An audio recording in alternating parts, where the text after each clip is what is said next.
जतिंदर पाल मल्होत्रा जी जो भाजपा के अध्यक्ष हैं, उनको चुनौती देता हूं कि टंडन साहब नहीं तो कम से कम आप ही आ जाओ मेरे साथ डिबेट में।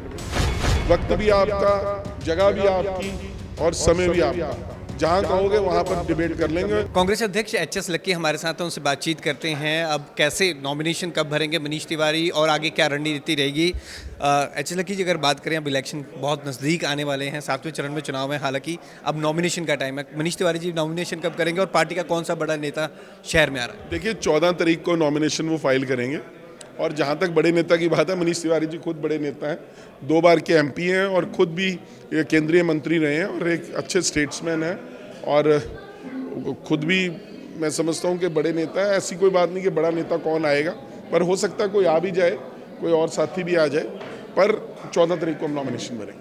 कांग्रेस में जो मैक्सिमम रूट हैं उनको मना लिया गया है, चाहे गुरप्रीत गाबी हो, सचिन गालिब हो, काफ़ी कार्यकर्ता हों, लेकिन पवन बंसल जी अभी भी नज़र नहीं आ रहे। क्या उनको मनाने की कोशिश की जा रही है? वो भी आएंगे साथ में नज़र? सभी कार्यकर्ता चुनाव में डट गए हैं, नेता भी डट जाएंगे। बंसल जी हो गए, बड़े नेता जैसे सोनिया जी हो गए, राहुल जी हो गए, प्रियंका जी हो गए, खड़गे साहब हो गए, हमारे हिमाचल के लीडर्स हो गए, सुक्खू जी हो गए, अपना मुकेश अग्निहोत्री जी हो गए, हरियाणा से हुड्डा साहब हो गए, सुरजेवाला जी हो गए, सैलजा जी हो गए, बंसल जी हो गए, सब ये भी आने वाले समय के अंदर धीरे धीरे चुनाव के अंदर सब जुट जाएंगे। सारी कांग्रेस एक है और पूरी तरह से एकजुट होकर जो है मनीष तिवारी जी को जिताने में जुटी हुई है। अच्छा, भाजपा अध्यक्ष जतिंदर पाल मल्होत्रा जी को चुनौती दे रहे हैं, किस चीज़ की चुनौती दे रहे हैं? देखिए, मनीष तिवारी जी ने चुनौती दी टंडन साहब को, 1 हफ्ते से ऊपर हो गया, अभी तक उन्होंने स्वीकार नहीं की। नए से नए बहाना लगाते हैं टंडन साहब, कभी कहते हैं कि जी पहले इस चीज़ का जवाब दो, वहाँ से क्यों छोड़ा, इस चीज़ का जवाब दो, सीधे मुद्दे पे नहीं आते। क्योंकि अब टंडन साहब तो डिबेट कर नहीं रहे मनीष तिवारी जी से, मैं आज जतिंदर पाल मल्होत्रा जी जो भाजपा के अध्यक्ष हैं, उनको चुनौती देता हूँ कि टंडन साहब नहीं तो कम से कम आप ही आ जाओ मेरे साथ डिबेट में। वक्त भी आपका, जगह भी आपकी और समय भी आपका, जहां कहोगे वहां पर डिबेट कर लेंगे। लोकल कहोगे लोकल मुद्दों पे कर लेंगे, राष्ट्रीय कहोगे राष्ट्रीय मुद्दों पे कर लेंगे, अंतर्राष्ट्रीय कहोगे अंतर्राष्ट्रीय मुद्दों पर कर लेंगे।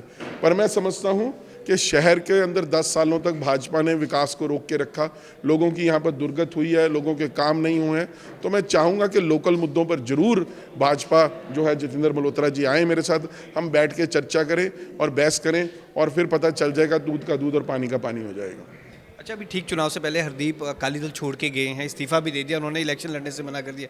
क्या आपकी बात हुई है, क्या आप अपनी पार्टी में शामिल कर रहे हैं उन्हें, और आपको क्या लगता है ये उन्होंने ऐसा फैसला क्यों लिया होगा?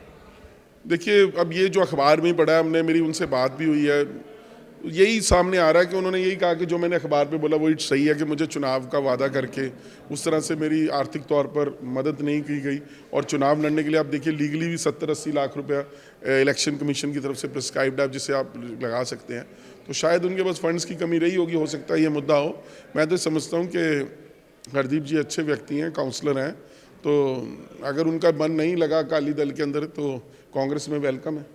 आपने उनसे बातचीत की, उनको बोला कि आप? मैंने बिल्कुल बातचीत की, मैंने उनको बोला कि आइए आज इंडिया अलायंस को ज्वाइन कीजिए और हमें मजबूत कीजिए, क्योंकि देश की इस लड़ाई के अंदर, शहर की इसकी लड़ाई के अंदर हर व्यक्ति का योगदान जरूरी है। तो कांग्रेस अध्यक्ष एचएस लक्की ने अब भाजपा अध्यक्ष जतिंदर पाल मल्होत्रा को चुनौती दी है बहस के लिए। उन्होंने कहा कि वो किसी भी मुद्दे पर स्थान वो तय कर लें, उन पर बहस वो करने को तैयार हैं, वो उनसे बहस करेंगे। कैमरामैन आकाश के साथ भगवत सिंह, पंजाब केसरी, जगबानी टीवी, चंडीगढ़।